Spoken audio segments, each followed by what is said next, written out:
Oh, there's something in my chest that I can't hide. When feelings get involved, I'm terrified. 'Cause I've been here before and said goodbye. Oh,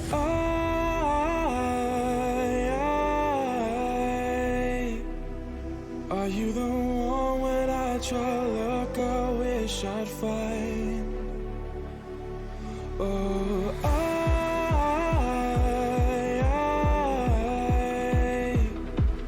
how can I love when I've been hurt 100 times?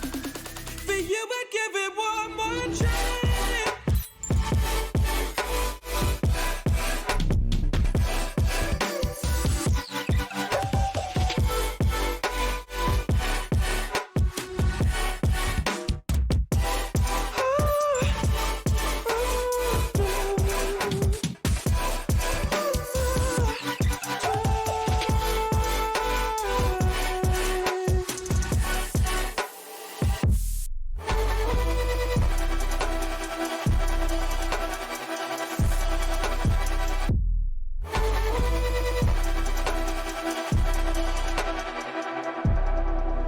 Turn away and wrestle with my doubts. Oh, I leave them all behind, but don't know how. Bury my head deep within the crowd, but I'm reaching for your hand to pull me out. Oh,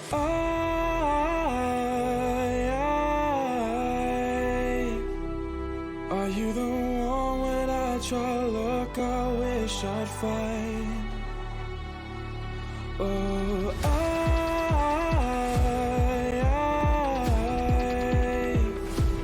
how can I love when I've been hurt 100 times?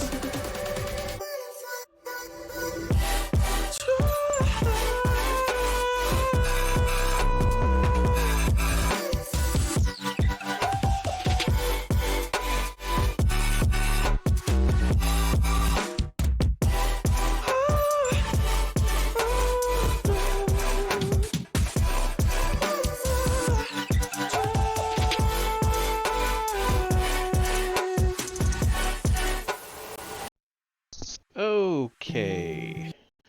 Hello. It is time for the next Star Wars reading. So, bear with me a minute here. Make sure I got everything going everywhere here. And there we go. Okay. Oh. Whoa. Okay. Now we're good. Sorry. All right. So, I've been having some computer issues. All right. So, we are on chapter 9, which finishes out day 1. So, this book is divided into day 1, day 2, day 3, and then an epilogue. And this will finish out day 1.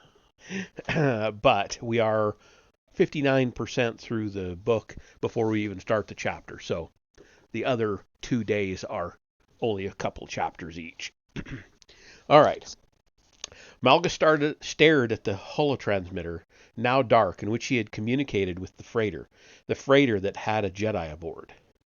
Torn, he thought of Alina, of Lord Adras, of Angrel, of the flawed empire that was taking shape before his eyes, and how it fell short of the empire as it should be, an empire congruent with the needs of the Force.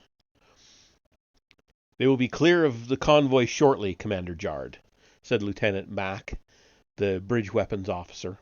Malgus watched the freighter dance among the now separating ships of the convoy, trying to hug what vessels it could as it skipped toward Coruscant. He thought he should shoot it down and hoped that the death of a Jedi over Coruscant would destroy the peace talks and restart the war. He should do it. He knew he should. "I think he's going to try to make the planet," Jard said. "Why doesn't he just jump out?" Members of the bridge crew shook their heads at the pilot's foolishness. Were he wise, he would have jumped into hyperspace and fled. His need to get to the planet outweighs the risk of his getting shot down, Malgus said, intrigued. All this for spice? Jard said. Perhaps it is the Jedi's need that drives them. Curious, Jard observed. Agreed, Malgus said. With difficulty, he let curiosity murder temptation. Get close enough to use the tractor beam. There's more to this than mere spice running. Yes, my lord. Malgus tapped the earpiece and reopened the channel with Darth Angral. What is happening there? Angral asked, his tone perturbed. Malgus offered a half-truth. A spice runner is trying to get through the blockade. Ah, I see, Angral paused, then said. I have received a communique from our delegation on Alderaan. The mere mention of the delegation caused Malgus a flash of rage, a flash that almost caused him to reconsider his decision to capture rather than destroy the freighter. Angral continued. A member of the Jedi delegation has left Alderaan without filing a flight plan and without reporting her intent to her superiors. The Jedi have reason to believe that she may be heading to Coruscant. Her activities are unauthorized by the Jedi Council, and she is to be treated no differently from the spice runner you are pursuing now. She? Malgus asked, eyeing the freighter on the view screen, recalling the woman he had seen in the vid screen. The rogue Jedi as a woman? A human woman, yes. Erin Lanier. Her actions, whatever they may be, are not to be attributed to the Jedi Council or the Republic. The Emperor wants nothing to affect the ongoing negotiations. Do you understand, Darth Malgus? Malgus understood all too well. The Jedi delegation told Lord Barriss of this rogue Jedi. They sacrificed one of their own to ensure that the negotiations continued smoothly. Master Darnala herself, as I understand it. Malgus shook his head in disgust. He felt a hint of sympathy for Erin Lanier. Like him, she had been betrayed by those she believed in and served. Of course, what she believed in and served was heretical. If this Jedi does attempt to reach Coruscant and she falls into your hands, you are to destroy her. Am I clear, Darth Malgus? Yes, my lord. The freighter broke free of the convoy into open space and flew an evasive path toward Coruscant. Perhaps the pilot thought to escape in the planet's atmosphere. Engage the tractor beam, Commander Jard said, and Malgus did not gainsay the order.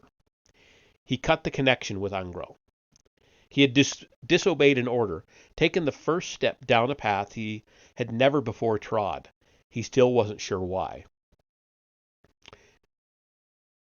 There was nothing between Fat Man and Coruscant but open space, and that meant fire would be incoming. Erin watched the distance to the planet's atmosphere shrink on her scanner. She sat hunched, braced against the plasma fire she knew must soon come. She thought they might make it until Fat Man lurched and lost half of its velocity, throwing Erin and Zirad forward in their seats. What's that? Erin said, checking the instrument panel.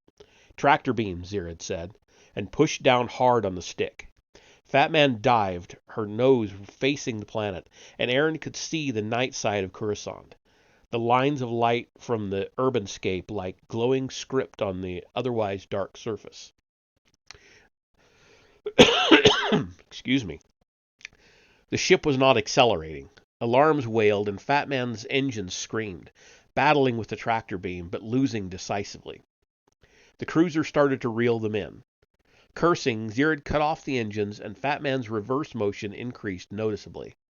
Through the canopy, Erin watched the distant stars move past them in reverse. She imagined the cruiser's landing bay opening as they approached, a mouth that would chew them up. She cleared her mind, thought of Master Zalo, and readied herself to face the Sith Lord and whatever else she might find on the cruiser.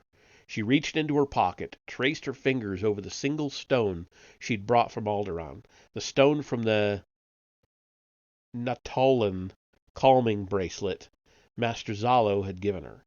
The cool, smooth touch of it helped clear her mind. I'm sorry, Zirad, she said. I was coming anyway, Aaron, and you didn't get me caught. I got you caught.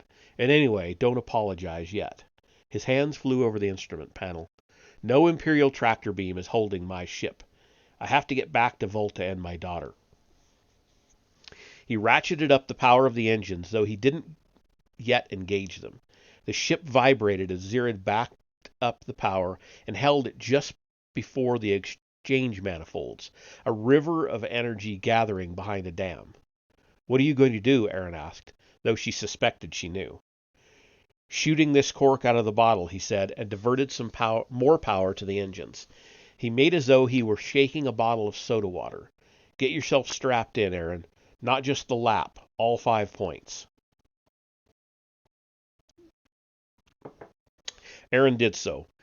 You could tear the ship in half, she said, or the engines might blow. He nodded. Or we might break loose, but for that to work, I need to get oblique to the pull at the correct moment. He checked the scanner. You're not so big, he said to the cruiser. His even tone and steady hands did not surprise Aaron. He seemed to thrive under stress. He'd have made a decent Jedi, she imagined.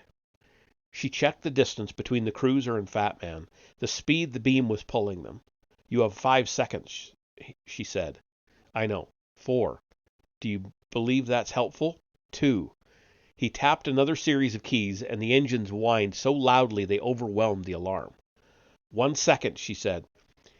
In her mind's eye, she imagined Fat Man snapping in two, imagined she and Zirid perishing in the vacuum, their dying sight pieces of Fat Man flaming like pyrotechnics as they cut a path through Coruscant's atmosphere. And we go, Zirid said. He twisted the stick leftward at the same moment that he released all of the pent-up power into the engines. The sudden rush arrested the backward motion of the ship, and Fat Man bucked like an angry rancor. Metal creaked, screamed under the stress.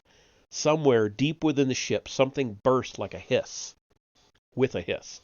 For a fraction of a second, the ship hung in space, perfectly still, engines wailing, their power warring with the tractor beam's pull, and then Fat Man tore loose and streaked free. The sudden acceleration pressed Aaron and Zirid into the back of their seats. Fire alarms sounded. Aaron checked the board. Fire's in the engine compartment, Zirid. He was talking to himself under his breath, handling the stick, watching the scanner, and might not have heard her. He's right behind us, Zirid said. Get into the atmosphere, she said. That cruiser has no maneuverability outside a vacuum. We can ditch somewhere, get lost in the sky traffic before they can dispatch a fighter. Right, he said, and slammed down on the stick. Fat Man dipped her nose, and Coruscant once more came into view, tantalizingly close. Smoke wafted into the cockpit from the rear, the smell of seared electronics. Aaron, I'm on it, she said, and started to unstrap herself. Chemical exhaust extinguishers are in wall mounts in every corridor. On the main screen, Malgus watched the freighter's engines flare blue. The ship shook loose of the tractor beam's noose and dived towards a planet like a blaster shot. A murmur went through the bridge crew. Pursue them, Commander Jard said. The helmsman engaged the engines and accelerated after the freighter. The tractor has failed, my lord, Commander Jard said to Malgus, checking the command readout. We will have it up again in moments. Malgus watched the freighter open some distance between it and the cruiser, and made up his mind. He had crossed a line and started down a road when he had first engaged the tractor beam, but the time was not yet right to walk further down that road. He could not afford to let the Jedi, Aaron Lanier, get to Coruscant, lest Angral start to perceive motives in Malgus that Malgus would not yet acknowledge in himself. No, he said. They'll be in the atmosphere in a moment. Shoot them down. Very good, my lord. Jard looked at the weapons officer. Weapons free, Lieutenant Mack. Jard looked at Malgus. Shall I alert the planetary fighter wing, my lord? That shouldn't be necessary, provided Lieutenant Mack does his job. Very good, my lord. Red lines from Valor's plasma cannons filled the space between the ship, the fire so thick that the lines seemed to bleed together into a red plane. Aaron got halfway out of the seat when an explosion rocked the ship. Fat Man lurched and Aaron fell to the floor. "Back in your seat," Zirid said. "Weapons are hot on that cruiser." Aaron climbed into her seat and got the lap strap on. The moment the buckle clicked into place, Zirid went evasive. Coruscant spun in the view screen as Fat Man spun, wheeled, and dived. The red lines of plasma fire lit up the black of space. Zirid went hard right, down, then left. The ship knifed into the atmosphere. "Divert everything but the engines and life support to the rear deflectors." Aaron worked the instrument panel, doing as Zirid ordered. Another explosion rocked the ship. "The deflectors aren't going to take another one," she said. Zirid nodded. The orange flames of atmospheric entry were visible through the canopy. Plasma bolts knifed over them. Under, to the left, Zirid cut Fat Man to the right as they descended, risking a bad entry that could burn them up. The smoke in the cockpit thickened. "Masks?" Aaron asked, coughing. "There," Zirid responded, nodding at a ship's locker between their seats. Aaron threw it open, grabbed 2 masks and tossed one to Zirid and pulled the other one on herself. "You've got the stick," Zirid said while he pulled on his mask. Aaron grabbed the co-pilot's stick and continued Fat Man's spiraling descent toward Coruscant. Fire from the cruiser hit the ship on the starboard side and caused the freighter to spin wildly. Aaron felt dizzy, sick. "I have the stick," Zirid said, his voice muffled by the mask. He got the spin under control and drove Fat Man almost vertically into the atmosphere. The cockpit grew hot. Flames engulfed the ship. They must have looked like a comet cutting through the sky. "Too steep," Aaron said. "I know," Zirid said, "but we've got to get in." The unrelenting fire from the cruiser struck the freighter again, the impact shoving them through the stratosphere. The flames diminished, vanished, and Coruscant was once more visible below them. "We're through," Aaron said. Without warning, the engines died, and Fat Man went limp in the air, spinning, falling, but with no power. Zirid cursed, slammed his hand against the instrument panel, trying frantically to refire them, but to no avail. "They can still hit us here," he said, and unbuckled his belts. "I got nothing but thrusters. Get to the escape pod." "The cargo, Zirid." He hesitated, finally shook his head, and unbuckled her straps. "Forget the cargo. Move." She stood, and another bolt hit Fat Man. An explosion rocked the rear of the ship. Another. They were going down. Alarms wailed. The ship was burning, falling through the sky. Zirid hit the control panel to engage the thrusters and keep the ship in the air. For the moment, at least.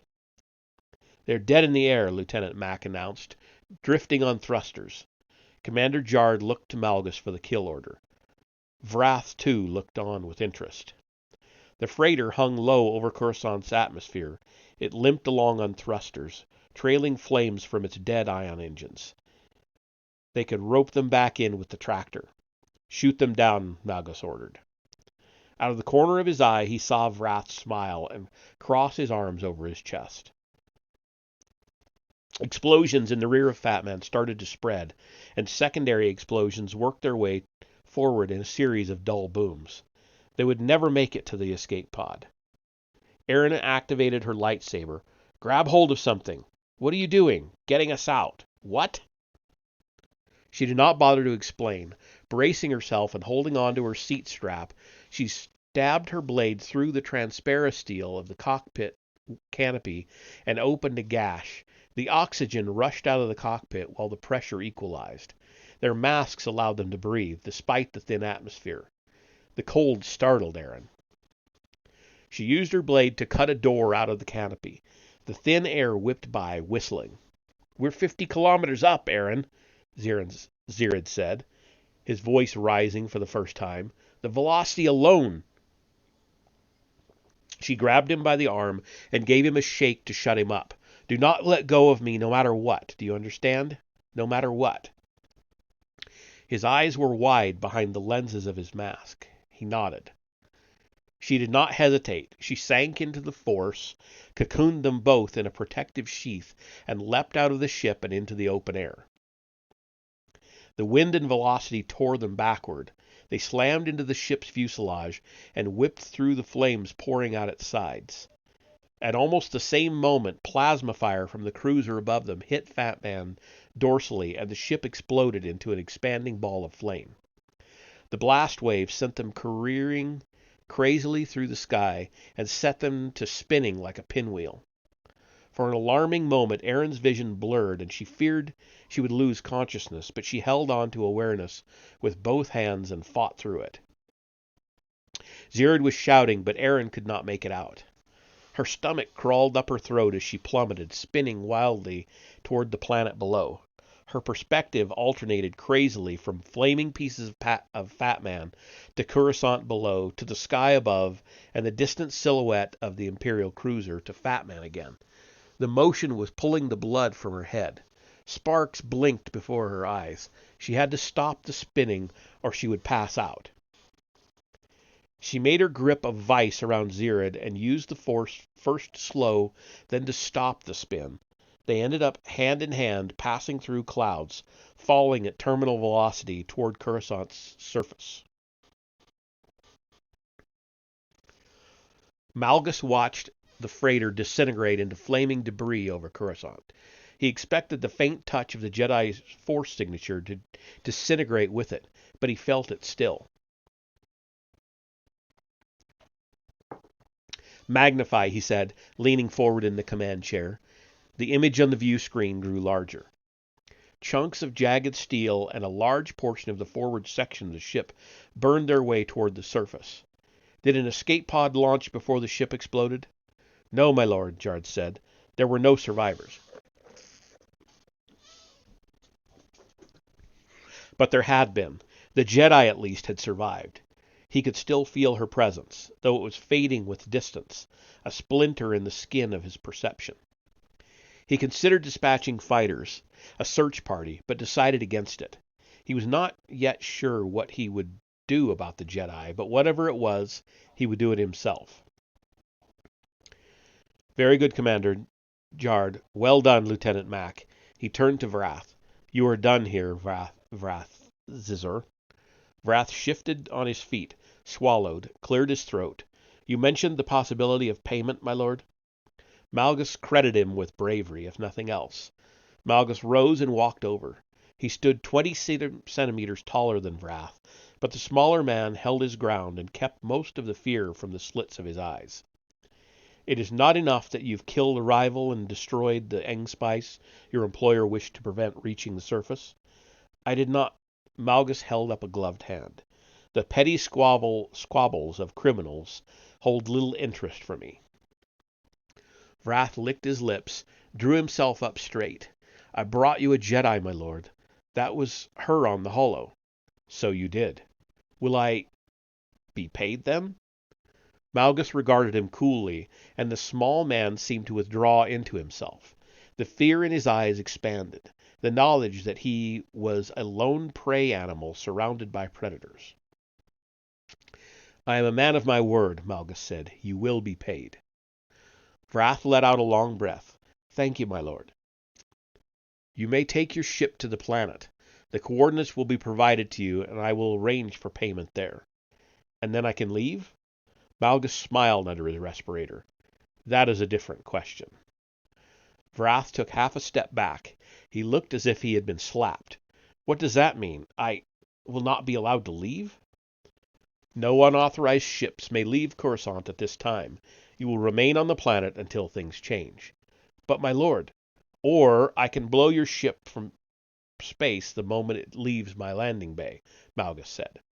Vrath swallowed hard. Thank you, my lord. Malgus waved him away. Security escorted him from the bridge.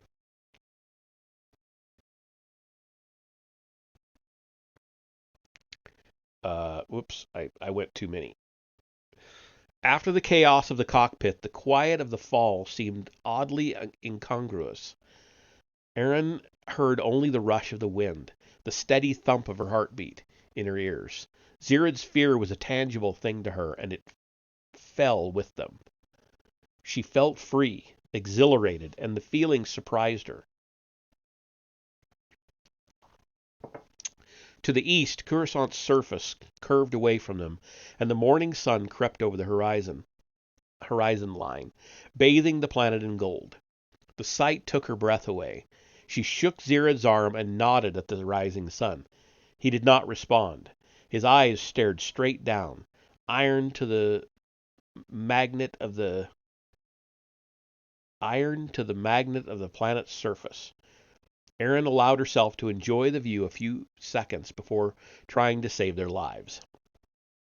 The drag increased as the thin air of the upper atmosphere gave way to the thicker, breathable air of the lower. Below them, Coruscant transformed from a brown and black ball crisscrossed with seemingly random whirls of light to a distinguishable geometry of well-lit cities, roads, skyways, quadrants, and blocks. She could make out tiny black forms moving against the urbanscape, the ants of air cars, speeders, and swoops, but far fewer than ordinary. Plumes of smoke traced twisting black lines into the air. Large areas of Galactic City lay in ruins, dark lesions on the skin of the planet. The Empire must have killed tens of thousands, more perhaps. The wind changed pitch, whistled past her ears. She fancied she heard whispers in it, the soul of the planet sharing its pain. Her clothing flapped audibly behind her. Below, she could distinguish more and more details of Coruscant's upper levels. The lines of skyscrapers, the geometry of plazas and parks, the orderly straight lines of roads. She let herself feel the descent and used the feeling to fall into the force. Nestled in its power, she marshaled her strength. She pulled Zirad toward her. Unresisting, he felt as limp as a rag doll in her hands.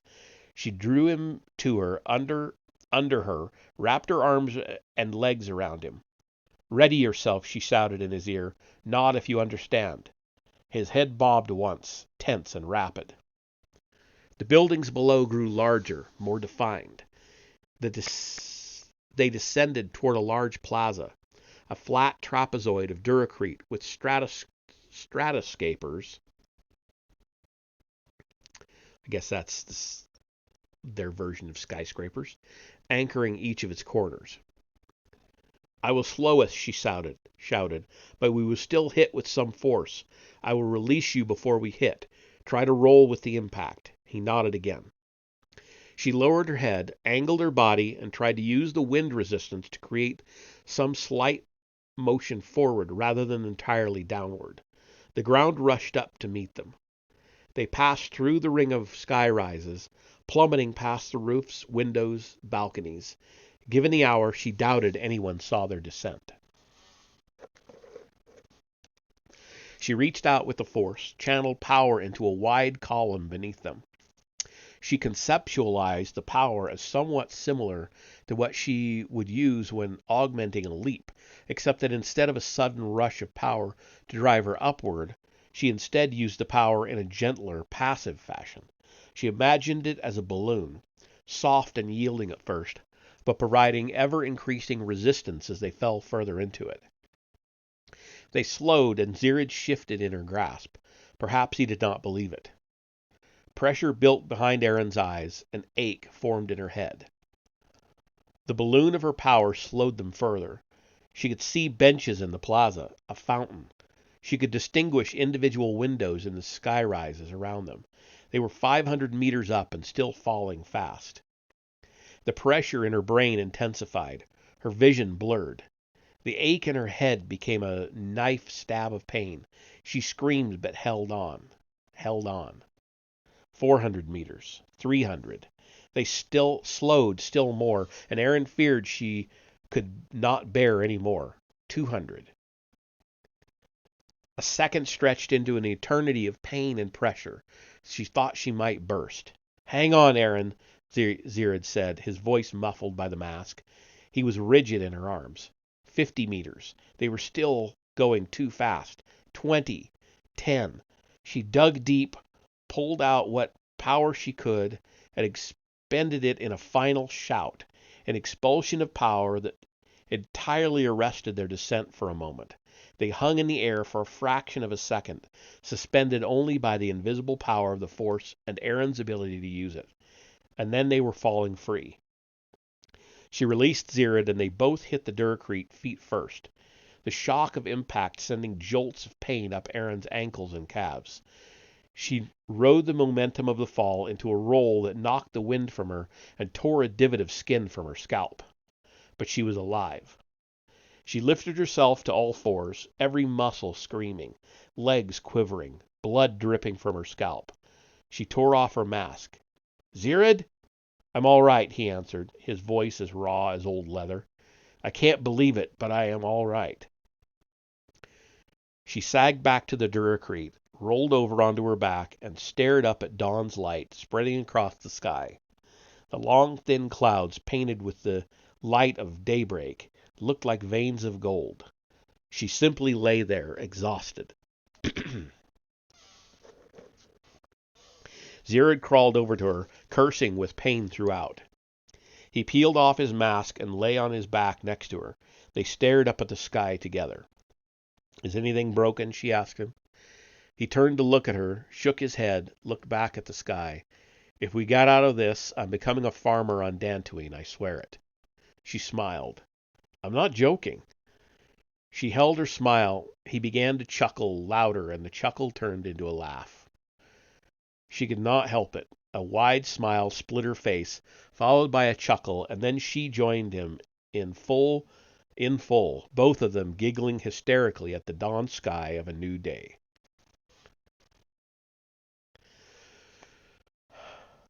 Vrath's hands sweated on Razor's stick. Despite Malgus purporting to be a man of his word, Vrath felt certain the Imperial cruiser would shoot him from space after he exited the landing bay. For a moment, he considered veering off deeper in system, accelerating to full to get out of Coruscant's gravity well, then jumping into hyperspace, but he did not think he would make it. More important, he feared that even if he did make it, Malgus would hunt him down on principle. Vrath knew that Malgus would do it because Vrath would have done the same. He looked into the Sith Lord's eyes, and he'd looked into the Sith Lord's eyes and seen the same relentlessness he tried to cultivate in his own. He could not cross Malgus. He let the ship's autopilot ride the coordinates provided to him by Valor into Coruscant's atmosphere. It would put him down in one of Galactic City's smaller spaceports, probably one commandeered by Imperial soldiers. Presently, the spaceport hailed him and sent him landing instructions. He affirmed them and sat back in his chair. He resolved that he would not leave Razor once he put down on Coruscant. He wanted no further interaction with conquering Imperials. He wanted only to wait until peace negotiations on Alderaan were concluded, however long that might take, and then get off Coruscant. Malgus knew Erin Lanier had somehow survived the destruction of her ship, and he suspected she had survived the descent to Coruscant's surface. He did not want Angral to learn of her escape. Such knowledge would be premature. He would need to track her down. To do that, he needed to determine why she had returned to Coruscant in the first place. "I will be in my quarters," he said to Commander Jard. "If anything requires your attention, I will alert you immediately." When he reached his quarters, he found Alina sleeping. Her blasters, tucked into their holsters, lay on the bed beside her. She slept with one hand on them. He watched the steady rise and fall of her chest, the half smile she wore even while sleeping. She had shed the sling on her arm. Staring at her, he acknowledged to himself that he cared for her deeply, and that, he knew, was his weakness. He stared at her and thought of the Twi'lek servant woman he had murdered in his youth. He realized that his fists were clenched. Shaking his head, he closed the door to the room in which Alina slept and started up the port comp at his work desk. He wanted to learn more of Erin Lanier, so he linked to several Imperial databases and input her name. Her picture came up first. He studied her image, her eyes. She reminded him of Alina, but she looked different from the woman he had seen on the vid screen on Valor's bridge. The change was in her eyes. They'd grown harder. Something had happened to her in the interim. He scrolled through the file. She was a Force empath, he saw, an orphan from Balmora, taken into the Jedi Academy as a child. He scrolled deeper into her file and there found her motivation. A picture of Master Van Zalo Then Zalo stared out of the screen at Malgus, a day-old ghost. Aaron Lanier had been Master Zalo's Padawan. Zalo had raised her from childhood. He scrolled back up to Aaron's image. Back then, her green eyes had held no guile, no edge. He could tell by looking at her that she left herself too open to pain. Her forced empathy would have only increased her sensitivity. He leaned back in the chair. She had felt her master die, had felt Malgus drive his blade through him. That was what had changed her so much that she had abandoned her order and rushed across space to Coruscant. Why? He saw the faint reflection of his own face in the comp screen, superimposed over hers. His eyes dark and deeply set in the black pits of his sockets. Her eyes green, soft, and gentle. But not anymore. They were the same, he realized. They had both loved, and their love had brought them pain. In a flash of understanding, he knew why she had come to Coruscant. She is looking for me, he said. She would not know she was looking for him because she had no way to know who had killed her master, but she had come to Coruscant to find out, to avenge Zalo. Where would she go first? He thought he knew. He inhaled deeply, tapped his finger on the edge of the desk. She was hunting him. He admired her for that. It seemed very unlike a Jedi. Of course, Malgus would not sit idle while she sought him out. He would hunt her. And that is the end of the chapter, and the end of day 1. That gets us into day 2 for chapter 10 for next week. So I will see you then. Well, actually, don't go anywhere yet. Let's see. We've got... who do I want to go to? I kind of want to look at Powell World. I've been seeing it around, and I haven't seen anybody play. So let's go over to the Fifth Element and see what that looks like, shall we? I will see you over there.